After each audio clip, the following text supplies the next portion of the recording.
ರಾಜ್ಯ ಸರ್ಕಾರದ ವಿರುದ್ಧ ವಾರ್ಗೆ ವಿಪಕ್ಷಗಳು ಕೂಡ ಸಜ್ಜಾಗಿದೆ. ಅಸ್ತ್ರ ರೆಡಿ ಮಾಡಿಕೊಂಡಿರತಕ್ಕಂತ ದೋಸ್ತಿ ಪಡೆ ಸರ್ಕಾರದ ವಿರುದ್ಧ ವಾರ್ಗೆ ವಿಪಕ್ಷಗಳು ಸಜ್ಜು. ಅಸ್ತ್ರ ರೆಡಿ ಮಾಡಿಕೊಂಡಿರುವಂತಹ ದೋಸ್ತಿ ಪಡೆ ಸರ್ಕಾರದ ವಿರುದ್ಧ ಒಟ್ಟಾಗಿ ಮೈತ್ರಿ ಕಹಳೆಯನ್ನ ಊದೋಕೆ ರೆಡಿಯಾಗಿದೆ. ತಮಿಳುನಾಡಿಗೆ ನೀರು ಹರಿಸುವಂತಹ ವಿಚಾರ, ನಾಗೇಂದ್ರಗೆ ಸಚಿವ ಸ್ಥಾನಕ್ಕೆ ವಿರೋಧ ವ್ಯಕ್ತಪಡಿಸ್ತಾ ಇರುವಂತಹ ವಿಚಾರ, ಪೊಲೀಸ್ ಪರೀಕ್ಷೆ, ಕೆಪಿಎಸ್ಸಿ ಅಕ್ರಮ, ಗೊಬ್ಬರ, ಬರ, ಬೆಳೆನಾಶ, ರೈತರ ಹಿತ, ಫಂಡ್ ಬಿಡುಗಡೆ ಮಾಡುವಲ್ಲಿ ಸ್ವಜನ ಪಕ್ಷಪಾತ, ಅಭಿವೃದ್ಧಿ ಕುಂಠಿತ ಸೇರಿದಂತೆ ಹಲವಾರು ಸಮಸ್ಯೆಗಳು, ಹೀಗೆ ಹಲವು ವಿಷಯಗಳನ್ನು ಇಟ್ಕೊಂಡು ಸಮರ ಸಾರೋಕೆ ದೋಸ್ತಿ ಪಡೆ ಕೂಡ ಸಜ್ಜಾಗಿದೆ. ನೋಡಿ, ವಾಲ್ಮೀಕಿ ನಿಗಮದ ಹಗರಣ ಪ್ರಕರಣವನ್ನು ಪ್ರಮುಖ ಅಸ್ತ್ರವನ್ನಾಗಿ ಮಾಡಿಕೊಳ್ಳೋಕೆ ಈಗಾಗಲೇ ಬಿಜೆಪಿ ಜೆಡಿಎಸ್ ನಿರ್ಧಾರವನ್ನು ಕೂಡ ಮಾಡಿದೆ.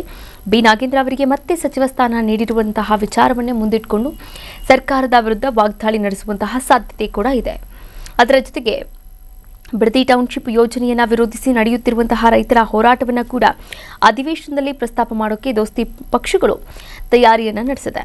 ರೈತರ ಸಮಸ್ಯೆಗಳು, ಮಳೆ ಕೊರತೆ, ರಸಗೊಬ್ಬರ ಮತ್ತು ಬಿತ್ತನೆ ಬೀಜದ ಕೊರತೆ ಸೇರಿದಂತೆ ಕೃಷಿ ಸಂಬಂಧಿತ ಸಮಸ್ಯೆಗಳನ್ನು ಕೂಡ ಸದನದಲ್ಲಿ ಪ್ರಸ್ತಾಪ ಮಾಡೋಕೆ ಸರ್ಕಾರದ ವಿರುದ್ಧ ಮುಗಿಬೀಳೋಕೆ ತಯಾರಿಯನ್ನು ಕೂಡ ನಡೆಸಿರುವಂಥದ್ದು.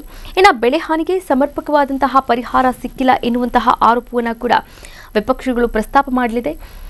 ರಾಜ್ಯದ ಕಾನೂನು ಸುವ್ಯವಸ್ಥೆ ವಿಚಾರದಲ್ಲೂ ಕೂಡ ಸರ್ಕಾರಕ್ಕೆ ಬಿಸಿ ಮುಟ್ಟಿಸೋಕೆ ಈಗಾಗಲೇ ಬಿಜೆಪಿ ಮತ್ತು ಜೆಡಿಎಸ್ ಸಿದ್ಧವಾಗಿರುವಂಥದ್ದು. ಗೃಹ ಸಚಿವ ಪ್ರಿಯಾಂಕ್ ಖರ್ಗೆ ಅವರನ್ನ ಗುರಿಯಾಗಿಸಿಕೊಂಡು ವಾಗ್ದಾಳಿ ನಡೆಸುವಂತಹ ಸಾಧ್ಯತೆ ಕೂಡ ಇದೆ. ಹಾಗಾದರೆ ವಿಪಕ್ಷಗಳು ಯಾವ್ಯಾವ ವಿಚಾರವನ್ನು ಸದನದಲ್ಲಿ ಪ್ರಸ್ತಾಪವನ್ನು ಮಾಡ್ತಾರೆ, ಚರ್ಚೆಗೆ ತರ್ತಾರೆ, ಹಾಗೆ ಯಾವ ವಿಚಾರದ ಬಗ್ಗೆ ಮುಗಿಬೀಳ್ತಾರೆ ಅನ್ನೋದು ಇಲ್ಲಿ ಸಾಕಷ್ಟು ಕುತೂಹಲವನ್ನು ಕೂಡ ಮೂಡಿಸಿರುವಂಥದ್ದು. ಇಂದಿನ ಅಧಿವೇಶನ ಸಾಕಷ್ಟು ಸದ್ದು ಗದ್ದಲಗಳಿಗೆ ಕಾರಣವಾಗುವಂತಹ ಸಾಧ್ಯತೆ ಕೂಡ ಇದೆ.